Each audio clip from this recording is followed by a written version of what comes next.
Welcome to Tea Time with Shaylee and Amber. I'm Shaylee Evans, and I'm a life coach for pets and their people. I'm a truth seeker, and it's my passion to empower others and to give animals a voice along the way. I'm Amber Leidick, and I've been a performance horse trainer focused on behavioral issues for over 20 years. My current passion is creating impactful in-person and online events and collaborating with professionals to be on the leading edge of positive change in the horse industry. We are two friends invested in theta healing, belief system work, animal communication, and any resources that benefit human-animal partnerships.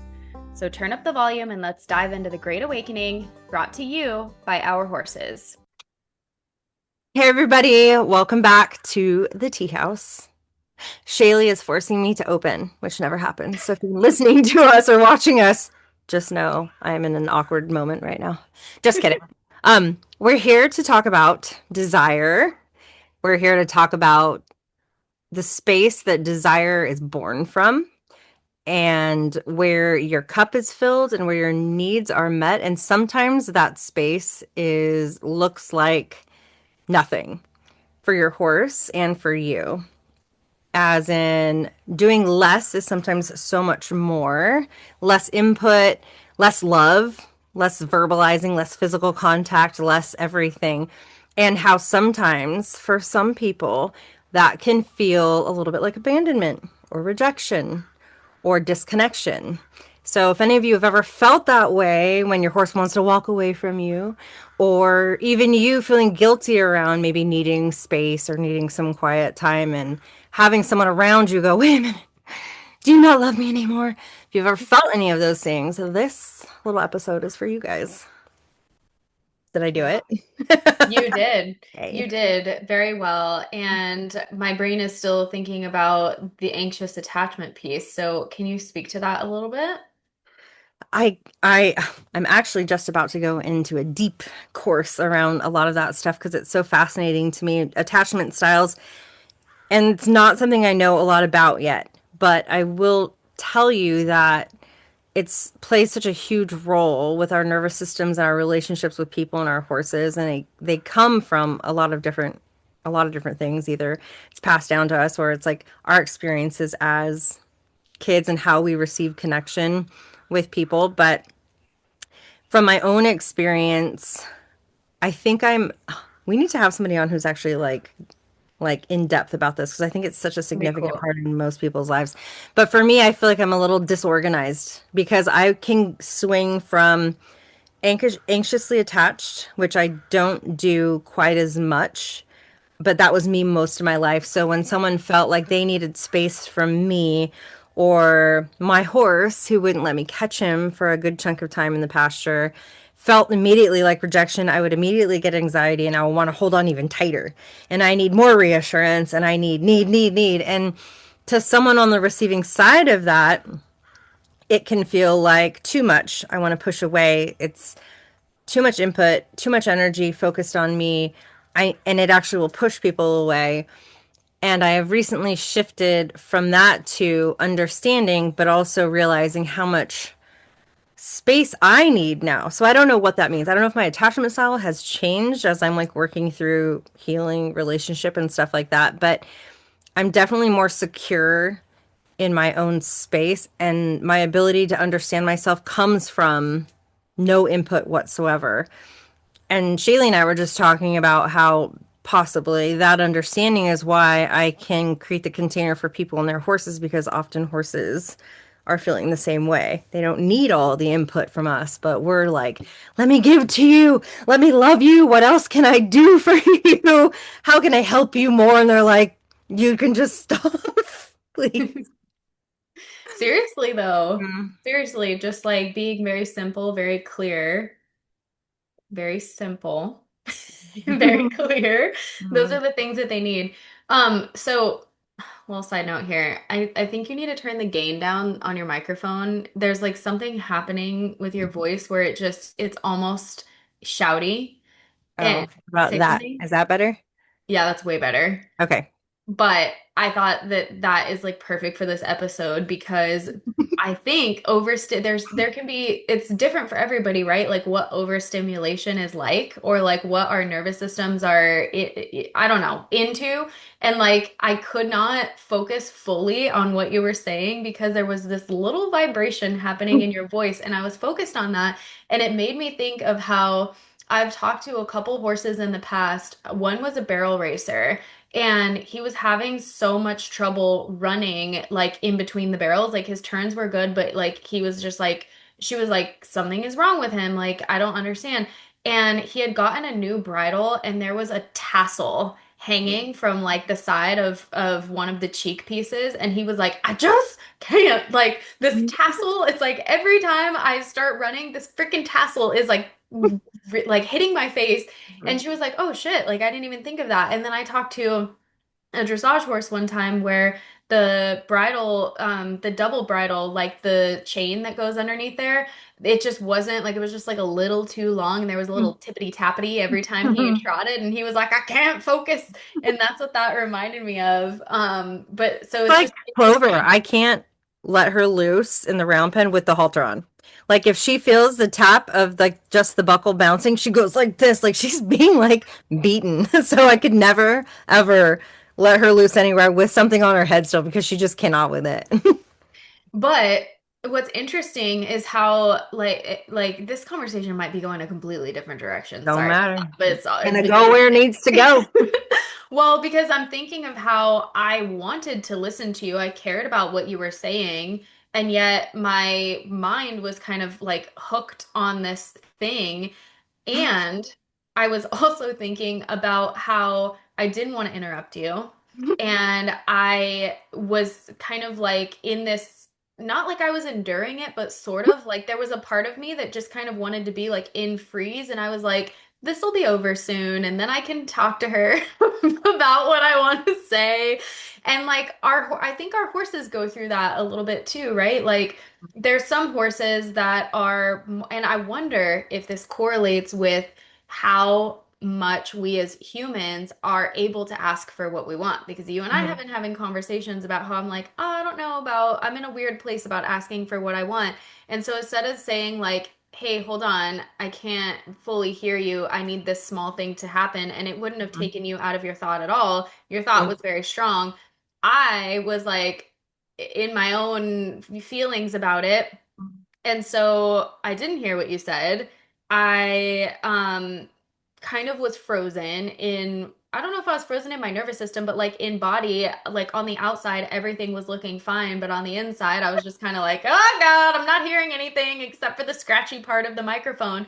So then it makes me think of like, that happening to our horses, right? And do you think that it correlates with how the human, like, do you think the human and horses go together? Because you saying Clover, you put her in a round pen and she's immediately like, screw this, and you know exactly what it is and mhm, why she's doing it is probably that correlates with you having to be like, hold on, this doesn't feel right. Like, you probably say it in the moment. mhm, Versus I think of my horses where they're more of like the everything is going fine, and then all of a sudden we have this like little come apart, and I'm like, wait a second, where was the disconnect? And the disconnect started at the beginning, but they were mhm, like, oh, we'll just hang out a little bit longer and see if this goes away. And then when it doesn't, it's finally like, okay, I have it, like as soon as we have a second for me to say something, I'm going to speak my piece. That's fascinating. mhm.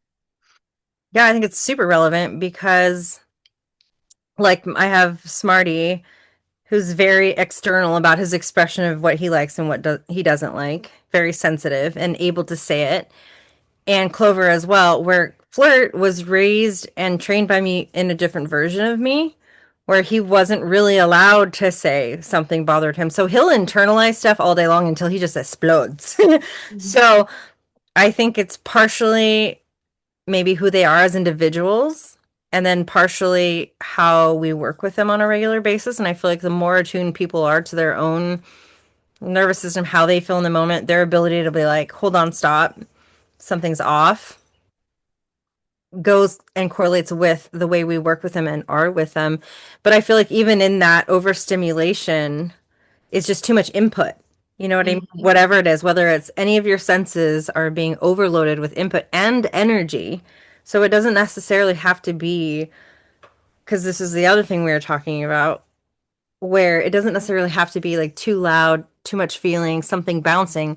It can be someone's energy that's like too much. And if we don't have the ability to go, I need, oh, I'm not supposed to talk too much about my relationship, but there was a moment, maybe a month and a half ago, where finally I was able to, in the moment where I was getting overstimulated and completely dysregulated from a conversation, that I was able to say, hold on, what I need right now. And I interrupted and I said, can I interrupt? And he was like, sure. What I need right now is for you to slow down because I can't hear you. And if you want me to hear you, you've got to slow down. And it was interesting because I've never been able to do that. I have always been very people pleasy, and I immediately go into what do I need to do right now to fix this dysregulation happening around me. And I think that's a lot of people, but all that does, eventually you run out of capacity to stay grounded enough to co-regulate, and I would get dysregulated, and then we're both dysregulated, and then it's just like chaos and nothing's getting solved.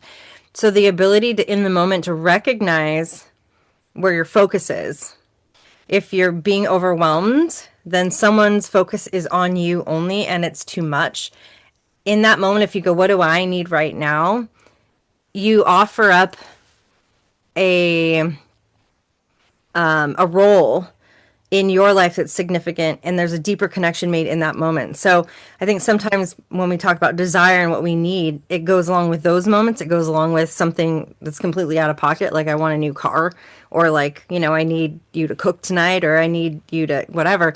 No matter what it is, it's in that moment. If I can go internal and go, wait, what do I need right now first, which is hard for people, it creates like a deeper connection because then I get to show up and go, oh, let me just fix my microphone because I want you to hear me. I want to stay in a conversation where both parties are engaged and can connect because that's what most people are looking for. But I feel like a lot of people override themselves and it creates disconnection, even if you're trying to connect and trying to shrink down and like, hold on, let me wait and then, go from there. So it's an interesting, like tiny, tiny nuance that happens with people all the time, happens with Hmm. horses all the time.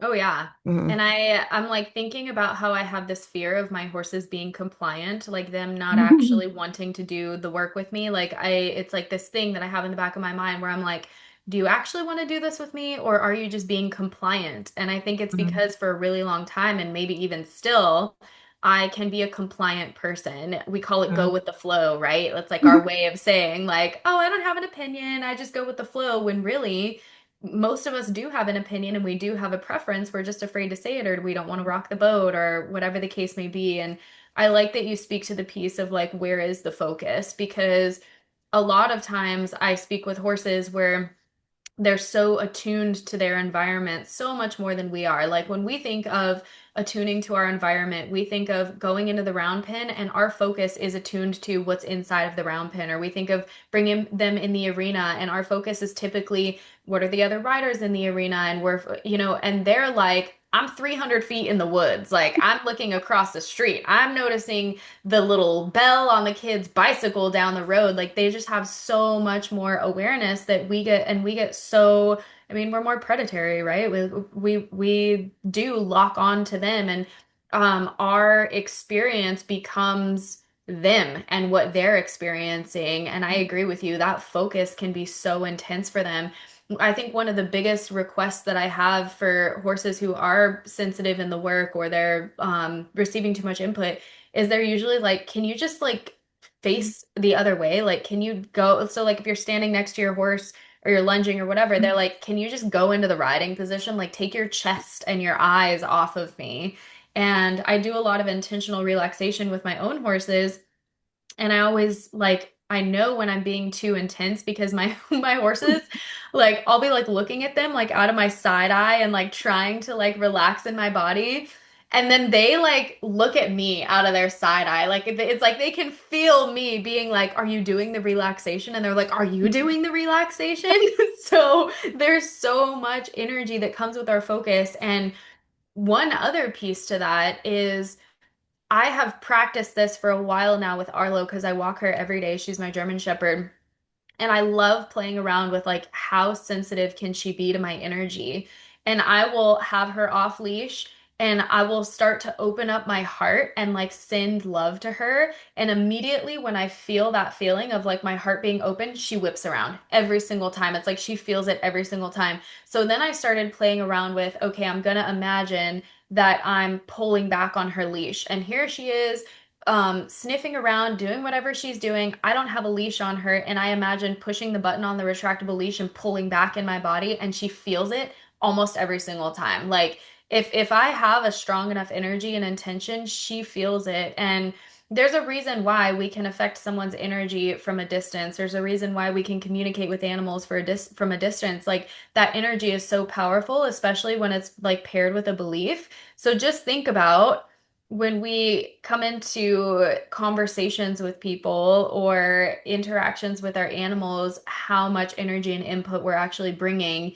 I had a conversation today with a girl working with her Mustang, and she's like, and I was like, I can feel the frustration in your energy because I can feel how soft you're trying to be. And she's like, yeah, sometimes I just tell her I'm being as soft as I possibly can. Like, I don't know what else to do. Like, I'm being so soft and so gentle. Like, I'm letting her choose her brushes. She's at liberty. And like, the horse isn't walking away, but like, the horse is like pinning her ears and like giving her like input and stuff. And she's like, I don't get it. Like, how is this too much already? But Mm. it's crazy how it can be. And then it's crazy how we create a story around that when it could just be not right now. You know, it doesn't have to be not right now and you're overbearing and you need to go work on your childhood traumas and like all of the things. It could just be like, hey, right now I can't handle this. Mhm. The thing that we were working on in our session, I'm so curious what you would have to say about this, is like, what if you're doing the lowest approximation that you can do and like you don't know where to go from there? Oh, Because she so was good. lower, like she was lowering down, but then she's like, okay, I'm trying to work with the saddle pad and like I'm just lifting it. That's the lowest approximation I know how to do. Like I don't know how to get softer than this. Like what would you have told that person? I think that this goes into that offering that I did in November where we think softness and shrinking down is what is needed to create deeper connection, which is what leads into I can't ask because that's too much. I'm too much. I need to be relatable. I need to be go with the flow. I need to be low maintenance. I need to be blah blah blah. And I feel like sometimes when you have horses that are people are doing that with them and they're pinning their ears, it's almost like they're trying to call up more from you, which seems counterintuitive, which then gets into muddy water. There's just such a nuance with working with the horses, right? Like none of it is black and white. But when you talk about that, it feels like I'm not supposed to talk about a relationship. Okay, point two. I'm gonna tell me did it. Where there's like in every relationship with your horse, with friends, with whatever, the power dynamic can switch back and forth, but there's always like a giving and receiving. Um, and with women and women, it's different. Like when we were just talking about before we recorded this, we can interrupt each other. We can talk over each other. We can still hear each other. And we know when someone keeps talking, you can sense into this is a more dominant, important thing. I'm going to shut up and listen. Like it's a very interesting give take that it's so fluid. It goes so fast. It goes back and forth. Sometimes when you run into an energy, not always, but typically a more masculine energy with a man, or with a horse that has a more dominant energy in that way, where that's the relationship you are co creating with in that current moment in time for you. So it's almost like when you don't ask for more, if you're feeling like you need to shrink down and be less of who you are, that person, that horse, the friend, the whatever, will energetically poke at that to call up maybe the frustration. Maybe there's anger with yourself, not necessarily at the horse or the person, where you're like, I'm so frustrated. What the fuck? I can't shrink down anymore. And they're telling you, because I don't want you to shrink down anymore. What do you want from me? Do you want to co create the saddle pad and feeling good? Then you need to feel good about the saddle pad. You Mm-hmm. know what I mean? Feel good about asking me to receive this saddle pad. It's the energy underneath the ask.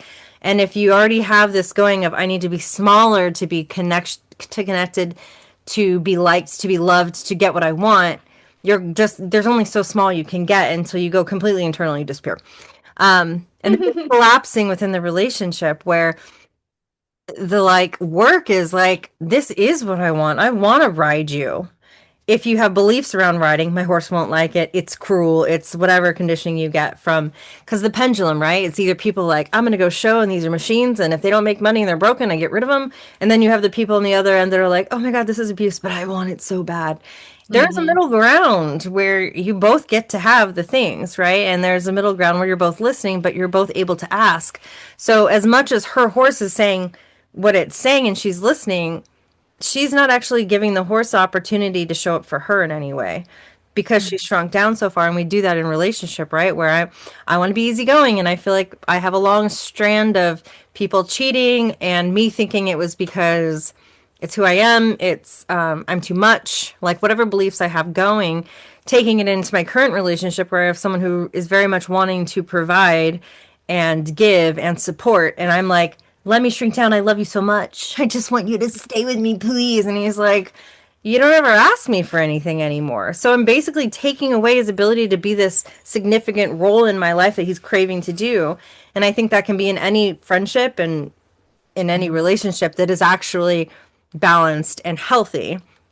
So I think there's something to be said about this conditioning that we get, especially as women, when we have mostly women clients, and women are so drawn to horses, where you get conditioned from an early age to what is makes you good and nice is if you're polite and you're quiet and you're pretty and you're all the things, where men or boys typically get validation for being external, like you're in sports and you're getting good grades and you're da da da and all the things that are, they don't question whether or not they can have what they want. They, Yeah. you know what I mean? And so the book that I was reading before, and that she talks about how many pictures do you see with men and their large fish? They're like, look what I did. I did this thing. And women, you give them a compliment, like that's a nice sweater, and immediately they go into, oh yeah, I got it on discount at, and you shrink down and That's so diminish. true. Let me diminish. I'm going to highlight, oh, you got this award. Yeah, but there were so many other good women that were, I don't even deserve it. Like, women will go so quick to diminish their celebration and like who they are and their aliveness versus, and it all comes from conditioning. And the conditioning is you kind of want to shrink down. And Mhm. so I feel like when you're asking things of your horse, it's like, do you feel like you deserve it? Do you, and that's where the work beneath the asks, where the energy comes from. It's like, how do you feel about asking this of your horse? And if you feel like, oh, I'm imposing, I'm going too much, I'm whatever, the horse is like, okay, well, I could handle a lot more if you really thought I could. But like, Yeah. and then that's where like my work really is like this fine balance of taking people into, well, what would happen if you both got a little uncomfortable? Where's the edge of, this is actually too much and you've taken them too far. They're now overstimulated versus you've could totally collapsed and disappeared in the entire experience. Like neither is good. But Hmm. so yeah, so I think there's a lot, especially, and then you saying, yeah, I just want to be easygoing, and your horses are like, okay, well, where are you? And you're like, oh, I'm relaxing. Like, yeah. That's so interesting too, just thinking of this specific example because the horse was like telling me that she was frustrated. And I said right away, I was like, oh, I see some like physical things going on that I feel like you're also feeling into as well. But like most of this is a mind space where she feels a little frustrated because there's not enough clarity. Mhm. She was talking about how there's certain skill sets that they know together and that they feel good to fall back on together with the halter and other things like that. But then every time she goes to build on something, there's like the lack of clarity and the lack of just kind of like knowing. It's like that lack of knowingness. So it probably is her being like, is this going to be okay with you? Is this? And I'm learning that lesson with Fern too because I feel it's the guilts that I have from like the way that I trained Kip in the past, where I just kind of overrode that a little bit. And I overrode, I knew that he would say yes to me, and I feel like I overrode him, even though you talk to my friends and they're like, no, you didn't. But anyway, my cross to bear, all right. And with Fern, it's so funny because I am doing things in such small approximations, and I'll send videos to Donna and she's like, "Why the fuck did you do that 5 times?" Like, I'm like, "Did you see she flicked her ear back?" And she's like, "She's listening to a fly. Like, what are you doing? Where is all of your personal power going?" Like, I'll like introduce a saddle pad to Fern and she's like, she was over that, like like you could have just put it on her back. Like, what is making you feel this way? And I'm like, literally, I have this fear of like her just being compliant and doing it because I want her to, because Mhm, I'm pretty sure that that's what Kip did. And so mhm. I don't want that to happen. And meanwhile, I have Fern being like, I don't need a freaking savior, you know? But it's so interesting. We talked about that actually. Was it last podcast where you were like, when horses pass away and they're like your heart horse or whatever, like you try to bring that energy into the next, like into the next thing, or we forebode joy or whatever the case is. But it is interesting how why do we always have a story? Why is there a story with everything? Because we're humans, dude. We're humans. We're humaning, and that's what we do. But I think in the recognizing that there's a story, you can kind of disassemble it and go, oh, okay, well, maybe that's a story. Let me explore the edges. I think people are afraid to explore the edges. Like you said, like, I don't want to do what I've done to Kip, but she's like, I'm here for you to learn the other side. Like, she's not going to let you. Like, right? Like, when you talk about different horses and different lessons that they have for you, whatever, like, she's got like the mare energy where she's like, no, no, let me show you like how much I can do because in turn it's going to show you how much you can do, right? And so the nuance of like the path of like learning that, like, where is it? I think it's like big, it's huge for people, and that's what changes people within the relationships with their horses, but then outwardly to everyone. But then you said something about I can't even remember what exactly you said, but it made me think of that impossible ask where you're like, I want this, right? Like, I want more connection.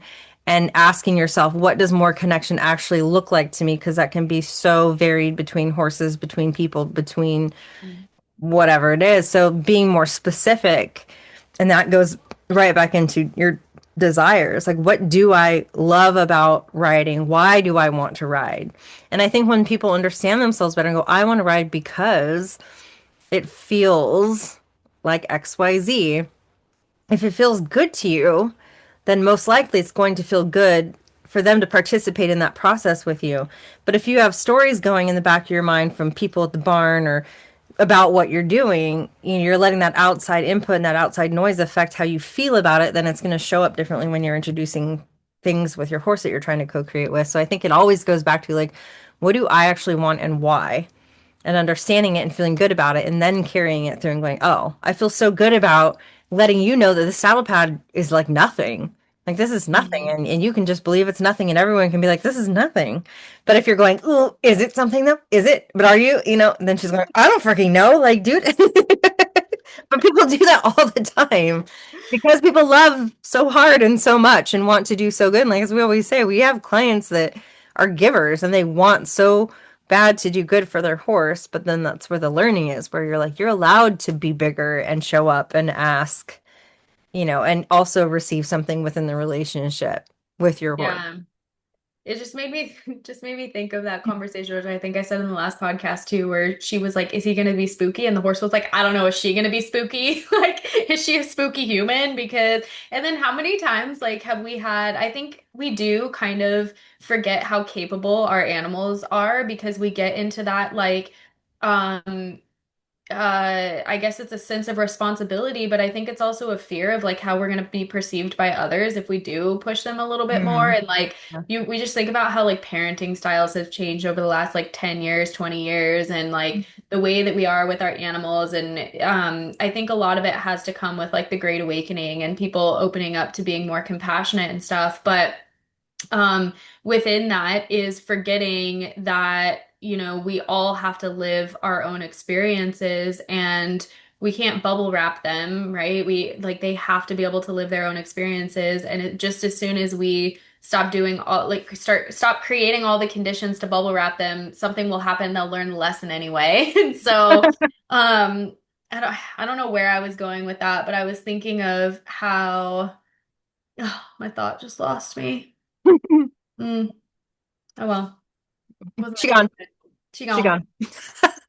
But yeah. Well, So because it brought me back to my childhood, speaking of stories. And I was like thinking about like capabilities and how like kids believe they're capable. Like we talk about how kids are so fearless, and there's a reason why they like zoom around on dirt bikes and they'll just hop on the back of a horse, and like they just don't have like all of those beliefs instilled in them that they are not capable of doing what they're doing. They just mhm. go for it, and usually it works out for them because they're putting all that energy into it. And I feel like our animals actually believe that they're really capable too. I've learned a lot of that through Sage as well, because she had that, remember she had that luxating patella, and she was always Yeah. like, don't be trying to control my experience. And I let my whole experience like get wrapped up in that for so long.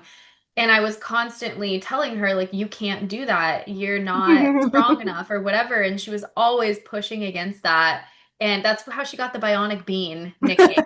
Remember? Yeah. Because we had to like give her a nickname where I could start seeing her in her true capability.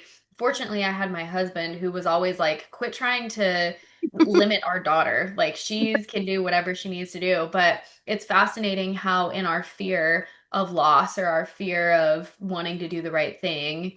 Does some of that come just because we're nurturers, like by nature? Like, is some of that come because women are, I feel like the dads of the family are usually like, go for it, jump off that Mhm. building and see if you land. And the mom is like worried about what's going to happen to the kid. Like, maybe that's just in our nature too. Yeah, I think it's kind of biologically like wired into us as women. Our nervous systems and we're more hypervigilant. We're waiting, to scan to make sure that everything is okay. And I feel like the horses are very similar to that. Like we are humans still, and we are predatory, but a man versus a woman and I don't want people to get all roughly about the man woman thing. We are different, okay? We're different. There's nothing you can do about it. We're just biologically different. And it's not to say that that's like fully all the way. It was obviously a spectrum, but we're more wired to like look around and find the danger first because most of the time we aren't physically as strong. We aren't, our brains just work completely different. Where I think, men don't have those thoughts necessarily. They're just like, go out, do the things. I did my risk assessment and like, I'll be fine. And I'm just gonna, and so I think they're more prone to just like go do the thing. And women are like, but like, what's gonna happen if you do this thing? Like, It's you're gonna, so true. yeah. Because we just had a friend over and they were riding the dirt bike track in our backyard, and they had refaced all the jumps and like redid everything. And my husband's friend just like got on the dirt bike and like he like rolled it once and then was like, yeah, and then just like did it the second time and was just like, yeah, I kind of knew. And for me, I was like, it was so weird. And then he traded bikes with my husband because my husband was like, I'm like, my bike is not doing what it needs to do. And like, I feel weird about doing the jump or whatever. And Corey gets on the bike and like hits it once and like came up short, like just knew, like went into it, knew he was gonna come up short, but was just like, let me see what happens. And then immediately just had this idea of what he needed to do and like perfected it the second time around.